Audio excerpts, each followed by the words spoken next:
Okay. So again അത് പിന്നെയും കട്ടായി പോയി. I don't know what happen to my mobile, but still ഞാൻ അതുകൊണ്ട് സി ആയിട്ട് ഇടാം. ഇത് പാർട്ട് സി ആയിട്ട് ക്വസ്റ്റ്യൻ ഒന്നുകൂടെ വായിക്കാം.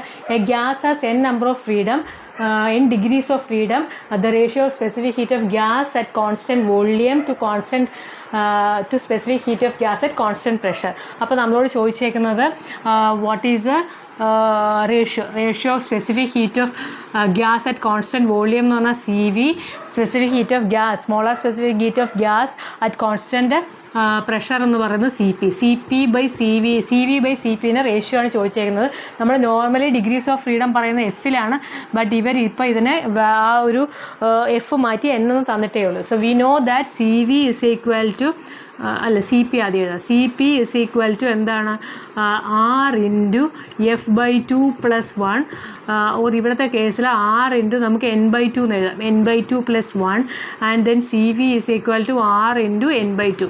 ഇത്രയും നമുക്കറിയാം. Then substitute the value of CV and CP.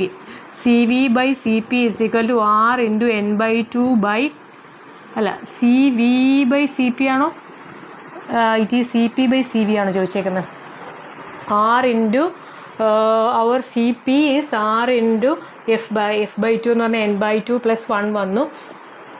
Here they are asking specific heat of gas constant pressure, volume to constant pressure. Okay, CV by CP ആണ് ചോദിച്ചേക്കുന്നത്. R into N/2 by R into N/2 + 1. So നമുക്കതിൻ്റെ value എഴുതാം. R cancel ചെയ്ത് പോകും. So N/2 by N/2 + 1. So നമ്മളതിനെ N/2 ഇങ്ങനെ എഴുതാം. ഇനി N/2 + 1. ഓക്കെ, N/2 ഇൻറ്റു ഇത് 2 എടുക്കാം. LCM എടുക്കുവാണ് N+2. സോ ഈ 2 ക്യാൻസൽ ചെയ്യും. N/N+2. So that is the answer. N/N/2 is the answer. CV by CP ആണ് ചോദിച്ചേക്കുന്നത്. So only thing you need to remember these two equations. CP എന്താണെന്നും CV എന്താണെന്നും at constant pressure molar specific heat of the ratio specific heat of gas at constant pressure എന്ന് പറയുന്നത് it is R into F/2 + 1. എഫിൻ്റെ സ്ഥാനത്ത് ഇവിടെ N കൊടുക്കണം, അത്രയേ ഉള്ളൂ. ഇവിടുത്തെ കേസ് CV എന്ന് പറഞ്ഞു കഴിഞ്ഞാൽ R ഇൻറ്റു F/2 അല്ലെങ്കിൽ R into N/2. Just substitute and you will get the value. Okay, it's very simple. ഇതുമാതിരി എന്തെങ്കിലും ഒരു പ്രോബ്ലം എല്ലാ പ്രാവശ്യം ചോദിക്കാറുണ്ട്. ഓക്കെ.